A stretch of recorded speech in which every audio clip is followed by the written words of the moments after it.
I'm your host with the most, Lookum 23. You're joining me for Freshman Book 3, Chapter 13. California Dreaming! After landing in LA, you catch a taxi and call James. Hey, did you get my text?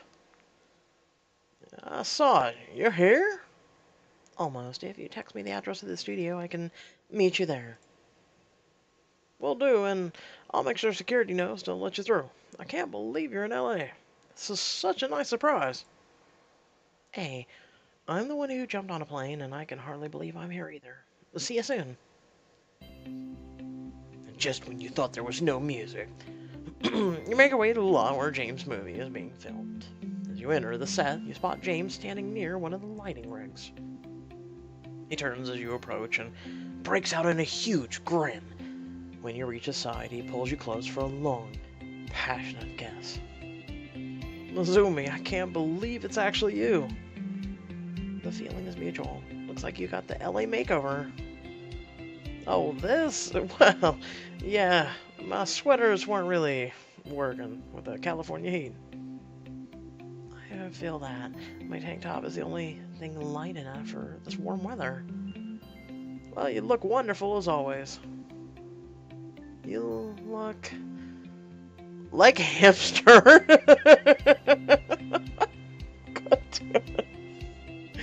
I know. That's what I told Yasmin, but she gave me this shirt. But she insisted. Wait, Yasmin is picking your clothes for you? I know it sounds like a weird move, but appearance matters in Hollywood, and she's got an eye for style. That's not style in Hollywood, sir. You're being put, like, degraded from where you were. Besides, she said I have enough on my mind without worrying about clothes, too. I see. Where is she, anyway? I think she's out meeting with some exec or another. Hey, why don't I introduce you to the cast? You can see how the movie is coming along. He guides you to the center of the set where an attractive man and woman are glancing over their scripts. Mizumi, allow me to introduce you to Ryan Summers and Cassandra Lay, who are playing William and Elizabeth. Pleasure to meet you. Are you one of James' friends from school? What a treat to have you here. Thanks, I'm really excited to be here. You know, I've never met any movie stars before. You two have some big shoes to fill.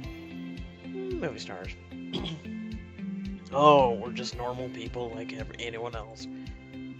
Yeah? When was the last time you two had to cook your own meals?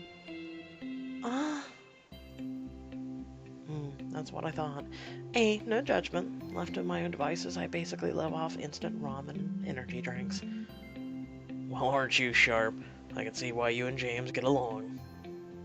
James beams as he wraps an arm around her waist. Trust me, Mizumi is as sharp as they come. She even helped me stage my original production of this play. Speaking of original, I can't wait to see what you've done with it. Do you have your costumes yet? We're in costume right now, actually. Really? But it's in the Victorian era. Shouldn't you be wearing cabarets and bustles and stuff? Oh, the producers changed the period to the 1930s. They felt like the original setting was, too stuffy. But that completely changes the nuances surrounding William and Elizabeth's relationship. Yes, well, there have been a few modifications made to the script, but that's Hollywood. You revise until you make something marketable. The premise now is Elizabeth is the daughter of a wealthy socialite who falls in love with William, a smooth-talking gangster. When he gets caught up in the gruesome murder, she must choose whether to believe him and defend his honor, or throw their love away and let the law have its way. So, basically, it's a completely different story. Well, no, not entirely. I mean, a lot of the play's themes are still present in the movie. The themes? James, what did make the cut? Before James can reply, a crew member holding a clipboard barrels into the middle of your conversation. Where the hell have you been? Shooting's been delayed half an hour because of you. Are you talking to me? Am I am. Well, I actually felt like going, am I if your name is Anna Leanne Harvey? My name is Mizumi. Oh, really? Damn. Well, I have her down as an extra for the latest Crown in the Flame episode, but I can't track her down. Whoa, Crown in the Flame shooter? My friends and I love that show. Well, it's not gonna be much of a show if I can't get someone to fill in this mixing extra. Hey, isn't that exactly standard practice? But maybe you could fill in. Me? But I'm not a professional actress. You were leading my play. If you can rise to the challenge, then being an extra should be no sweat. It's a pretty easy role, just a few stage directions to follow. Hell, I could do it if I wasn't managing the set. You might even be able to convince some of the actors to give you an autograph, and Tyler and Abby would be all over that. Why not? I'll help you out. You're a lifesaver. Follow me the costume and makeup. Hopefully you'll fit into some of the spare armor. What is she, Oompa Loompa? Armor? Yeah, you're most likely gonna be the fight of Stormholt. After struggling into your costume, you wander out onto the set of Crown in the Flame. Looking good, Mizumi. How are you feeling?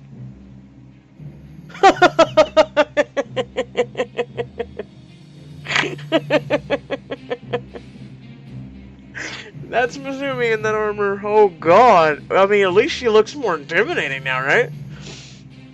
Actually, it's a little hot in this helmet. Don't worry. We'll need you for a few shots. I'm gonna call out stage directions and you can do what I say, okay? Audio gets dubbed in later. Okay, everyone places. Can we get some more light on the top of the tower? Great. Okay, action! Armored soldiers start rushing around the battlefield set. Okay, Mizumi, I need you to run stage left. Left? Run to your left, weaving through the crowds of other extras. Great! Okay, Mizumi, on your call, or on my call, we are going to do a 180-degree turn and raise your sword to block. And go! 180 degrees. You hover around, raising your prop sword to block another soldier's attack. Beautiful! Okay, Mizumi. Last round, hold up your sword and run towards the castle! I should head towards the castle. This is pretty easy. You lift your sword above your head and letting out a battle cry and spin across the set towards the castle. Yar! Good job. And cut! That's a wrap, folks! Yeah, other extras relax, and people start milling about the set. Heading towards the craft services, you head to the dressing room to change. Back in your normal clothes, you approach the crew member. So, how'd I do? You were great, Mizumi.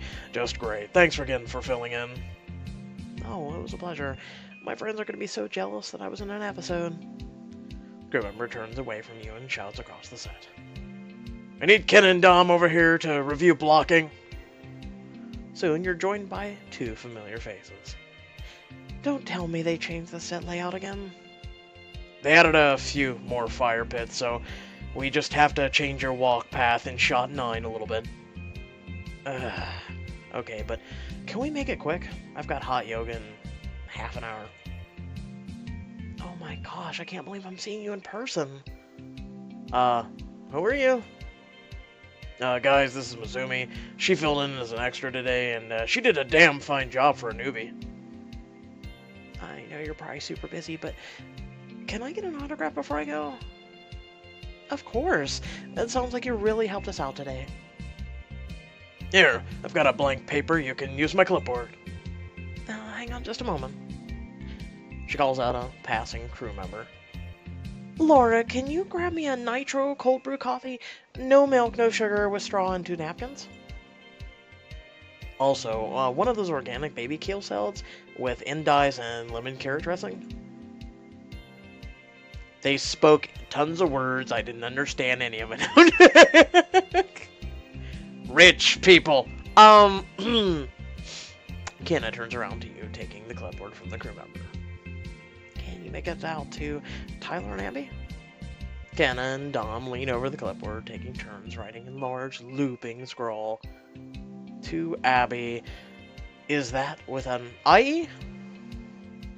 Yeah, they're the cutest couple and they love your show. And Tyler, the couple that slays together stays together. Thanks for letting us borrow Mizumi for the day. She saved our castle. They sign their names at the bottom. Kenna unclips the paper and holds it to you with a smile.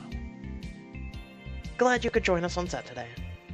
It was nice to meet you, but we'd better get back to it. I can feel my hair losing volume. Really? What volume does your hair have? It's literally like not even just up, it's just flat. Well, I won't keep you any longer then, but thank you so much. I heard so much hype for that Diamond Edition, and I'm kind of like, you know, it's kind of like really meeting your celebrity in person, and just all of a sudden you're like, eh. You return to the set where James' movie is being filmed, and he beams at you. Wow, not even a full day in Hollywood, and you already a sensation. Well, I don't know if anyone is going to recognize me under that helmet, but I had fun, and I got autographs. You proudly show him the signed paper. That's amazing. Seems like you got some movie star charm after all. Are you sure you don't want to go into acting? I'll have to think about it. Just working as an extra was exhausting. That's Hollywood for you. And today wasn't even one of our busy, super busy days. We're just about done here, so why don't I take you out and show you some of the cool things around town? That sounds great, but wait, don't you need to stay here and work on the movie more? Oh, well, I actually don't have much to do on set today. I mean, obviously it's my movie, but I'm more of a narrative advisor. The director handles most everything. Oh, I see. Anyway, it's time for lunch, and I know a really good Mexican place nearby. We could catch up over some delicious food. Perfect, no joke. I'm so hungry, I could eat like at least 20 burritos. You might change your mind when you see the portions. Let's start with 2 and go from there. It depends. Are we going to Hothead Burrito? Because I've seen some of the Californian burritos, and no, they're small. They're dinky little things, man. Seriously. And they're so overpriced. After lunch, you and James stroll down a small side street hand in hand. He points out some of his favorite places. And this is a really cool little bookstore that I stumbled into one day while looking for a laundryman. Wow, I'm amazed that you've gotten so familiar with the city in just a couple weeks. Yeah, well, I guess without any friends over here, I ended up wandering a lot when I needed to blow off steam. You have that much free time? I thought the studio was working you to the bone. Well, they were at first, but now that the screenplay has been finalized, I honestly don't have much to do on set. It must be hard. I mean, you're here all alone and watching your work get transformed. I hope it's not too much to handle. Oh, I survived, but you wouldn't believe how excited I was when you told me you were coming to visit. But what made you decide to drop by out of the blue like this? Honestly, I'm worried about you. Is everything really okay? All this Hollywood stuff has got to be a little disorienting. Well, sure, moving to a new place requires some adjustment, but I get to work on my dream project, and the studio's taking care of me. Are they, though? I just can't help but feel like something's all a little off here. Like, all those rewrites they had you do, and then today on set, hearing about how much the story has changed, it doesn't even feel like your play anymore. Mizumi, I really do appreciate you looking out for me, but this is just how things are in the business, and sometimes you have to compromise a little. As long as you're okay with it, I guess. James smiles and puts a hand on your shoulder. I'm fine, Mizumi, really. He pulls you close and gives you a few long, lingering kisses, then runs his thumb against your cheek as he gazes into your eyes. I guess I've just been feeling kind of bummed because I haven't been able to lean on you as much lately. Because of the time I kind of blew you off on Skype. Mizumi, I'm so sorry. It's not that. I mean, that didn't help, but... Well, what's on your mind, then? It's this whole Yasmin thing. I feel like I can't even talk to you without her interfering, and... Look, James, I know you don't want to hear this, but I really do think she's up to something. Again with this Yasmin thing? Come on, Mizumi. I see her all the time, and I've never gotten any weird vibes, and you've talked to her. What, a few times? James, listen, there's something wrong. And, I mean, the stuff I overheard when I dropped off your papers, and when we were at the airport, she basically threatened me. And yesterday, she interrupted our video call, and... Mizumi, I trust you, okay? But you have to understand why it's hard to believe this when she's never stepped out of line with me before. Of course she wouldn't. She doesn't want you to be suspicious. I don't know, Mizumi. I feel like you're misreading her. Are you sure this isn't stemming from you being upset about me leaving? I mean, that's when all this seemed to start, anyway. James... I know what I heard. Just promise you'll be careful. I know what I heard, actually. How can you think I'm making this up? I don't think that. I don't know. Without proof, it doesn't fit the Yasmin I know. If it makes you feel any better, I'll try to be on guard around Yasmin, okay? If she tries anything, you can say I told you so. Yeah, I guess that's all you can really do at this point. Don't worry. I'll keep you in the loop. But let's not dwell on this stuff. I want you to have fun while you're here. How would you feel about a little trip to the beach? I thought the ocean is still supposed to be pretty cold this time of year. Keep moving and you adjust to the temperature pretty fast.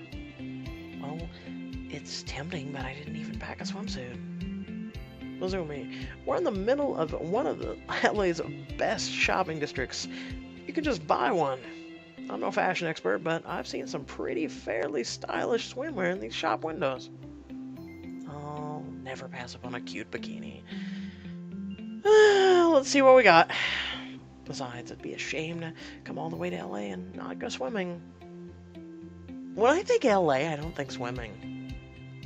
I think walking the boardwalk and just going to the ocean and just so many things. I don't think going shopping at all in LA because, my God, the price of crap. Okay, there's a shop near here with a lot of ladies on set seem to like. Let's swing by on our way to the beach.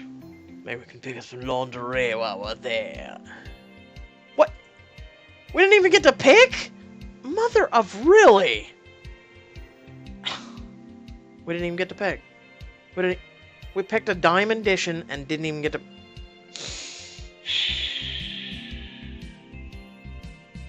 I swear to God, if it's flamingo pink, I'm done. After emerging from the changing stations, you and James step out of the onto the beach. Smile as you feel the warm sand between your toes. So, what do you think? That's a bathing suit.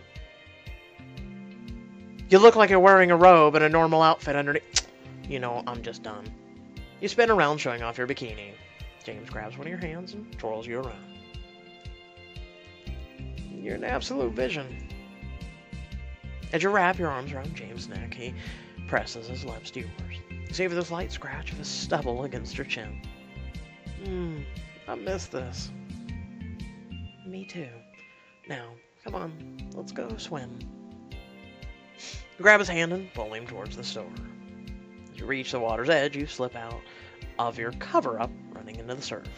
You shiver and goosebumps form all over your body when you feel how cold the water is, but you wrap your arms and keep waiting. Hey, wait for me! Oh, now we get to see a third of it.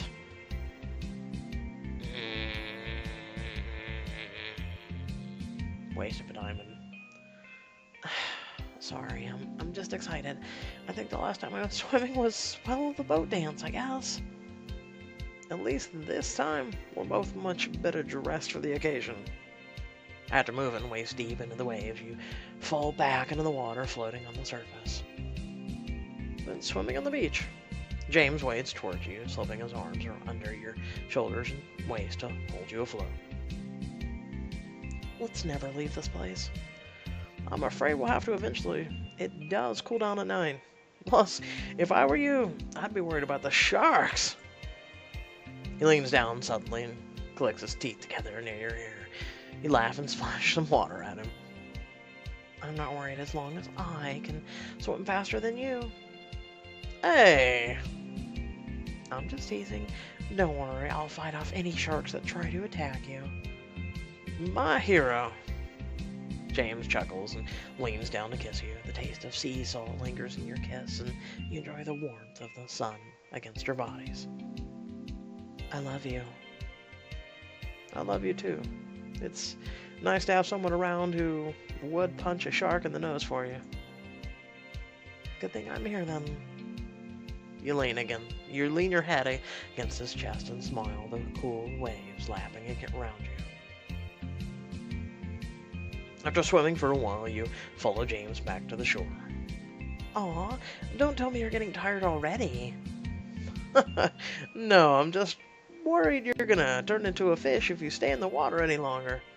Besides, there's more to do at the beach than just swim. Do you like beachcombing? Beachcombing?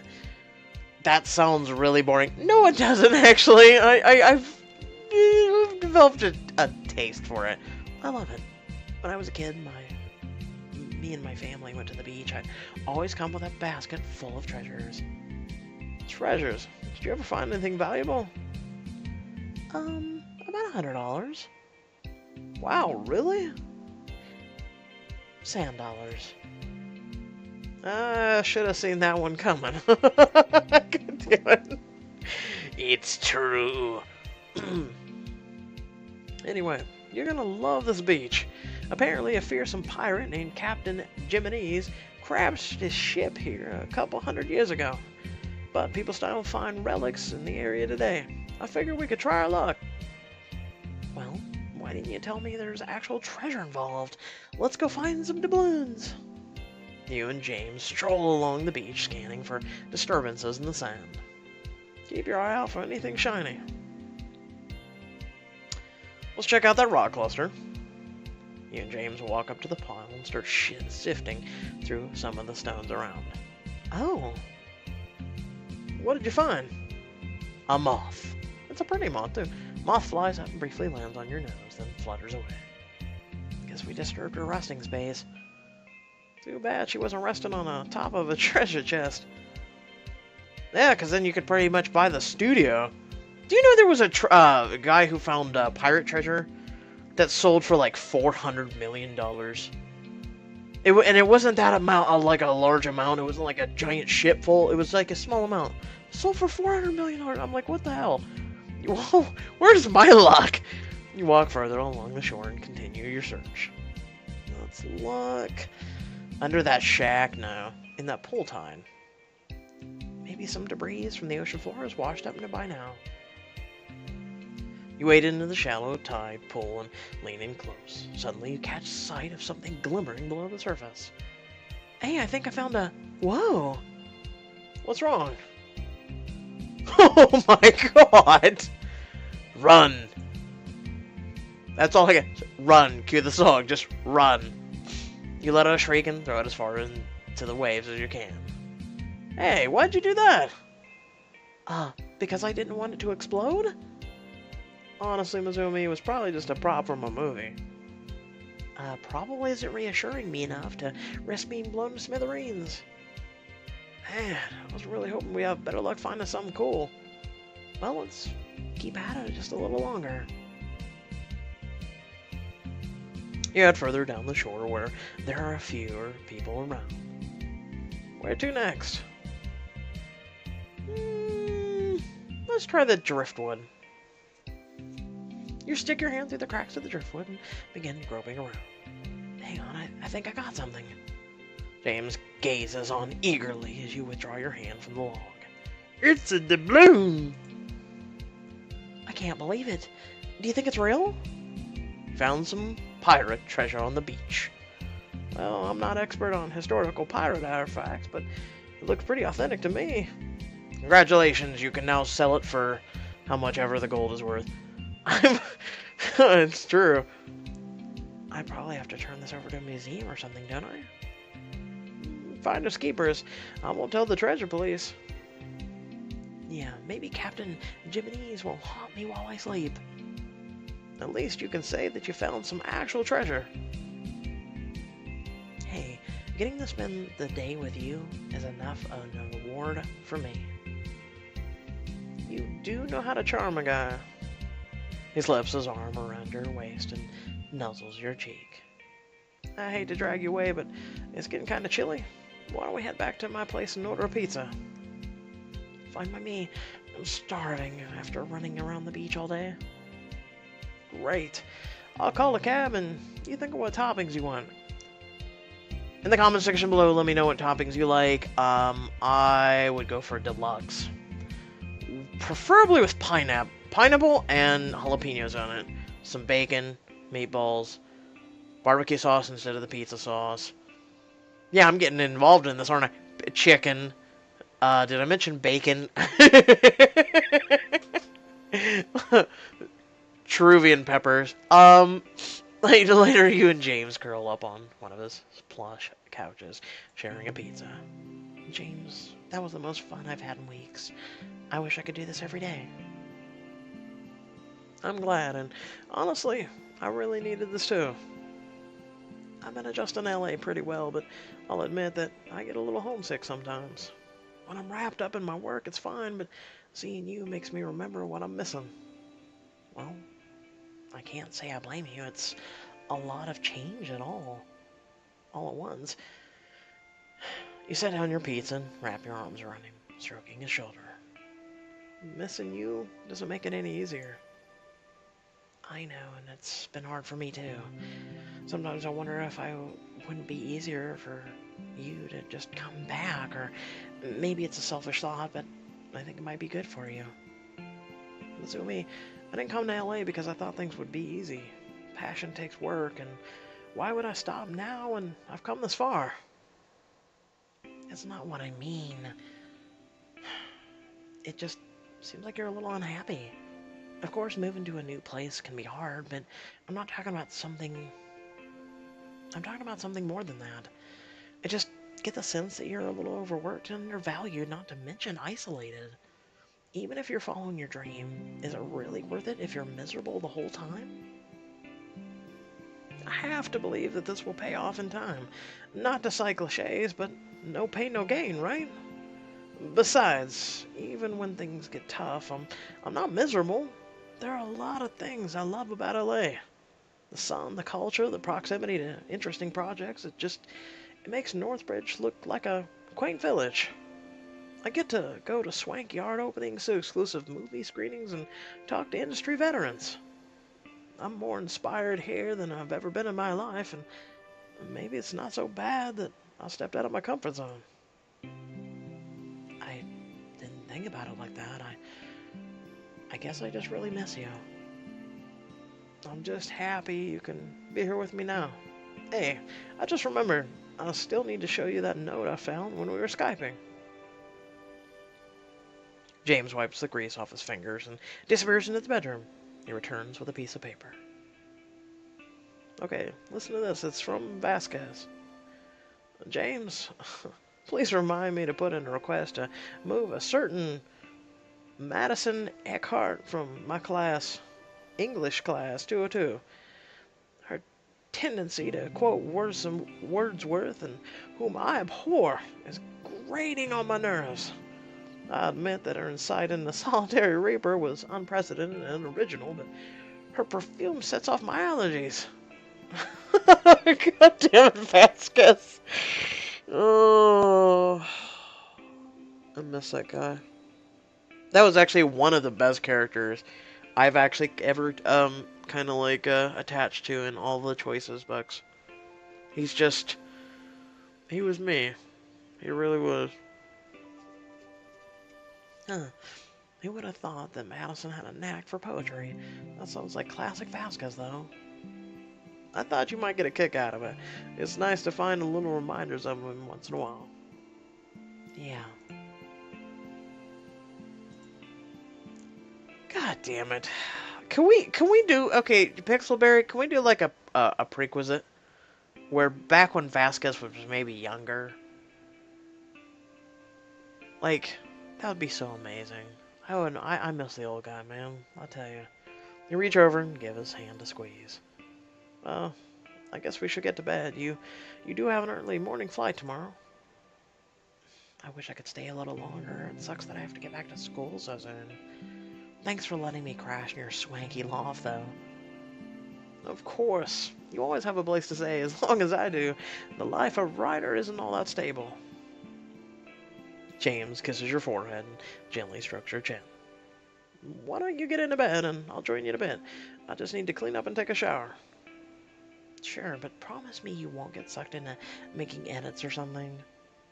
Trust me, I want to enjoy every second that you're here with me. You head into the bedroom and turn off the light and climb into bed. Realizing how exhausted you are, you begin to drift off as soon as your head hits the pillow. I so want to go hit the pillow now. You awaken sometime later to the sound of voices coming from the other room. A glance at your phone shows the time to be 12:45 a.m. James, is everything? You walk in the living room and find James and Yasmin, who appear to be in a deep discussion. At that moment, she reaches out and touches his arm. Yasmin, I don't understand. Come on, James. Don't tell me you haven't thought about this. Yasmin, what's going on? You both whirl around. Yasmin glares at you. James, what's she doing here? James steps back from Yasmin, blinks repeatedly, rapidly perplexed. I'm here to make sure you stay in your own damn lane. Big words coming from a little girl like you. She turns to James, seething. I just don't understand why you waste your time with her. Yasmin? Yasmin throws you a dirty glance, but before you can react, she storms out of the apartment, slamming the door behind her. James sinks down on the couch and rests his head in his hands. Are you alright? I'm fine. Don't worry about it. Don't worry about it? James, this proves what I told you about her. She's after you. Look, maybe you were right after all. Are you happy? I mean, you did say I could say I told you so can I have that option, though? No, I'm not. This isn't about me being right. It's about you being uncomfortable. Okay, yeah, she crossed the line tonight, but I can't just tell her off. She controls my career. I need to maintain a working relationship with her, or else all my hard work will be for nothing. Seriously? That doesn't make her actions okay. I mean, this has got to be in violation of your employee rights, and isn't there someone you can report her to? Hey, I'm trying to make a movie here. There are bigger things to think about than your own comfort. James, that's messed up, and I don't think this place is good for you. I know you're going after your dream, but is all that sacrifice really worth it if, after everything, you're butchering your play? Oh, so you're the arbiter of taste now. You can't decide what's worthwhile to me. You let out a sigh and throw your hands up in defeat. You know what, James? You're right. I can't live your life for you. I try to help because I care about you, but at the end of the day, it's your choice whether or not you want to listen to me. You return to the bedroom and begin packing up your belongings. James follows you cautiously. What are you doing? I'm leaving. I can just wait at the airport until my flight. Mizumi, you don't have to leave. You clearly don't want me meddling with your life, and maybe I have been getting too involved. You dial a cab and head towards the door. But this place has changed you. You pull open the door and pause. James takes a step towards you, hesitate, then stops again. Good luck, James. You walk out of the apartment and into the night. Has showbiz ruined your relationship with James, or will he come around? Keep playing to find out. So here's a thought. You know the hashtag #MeToo movement? It's funny that this came out before that. um, because stuff like this does happen, and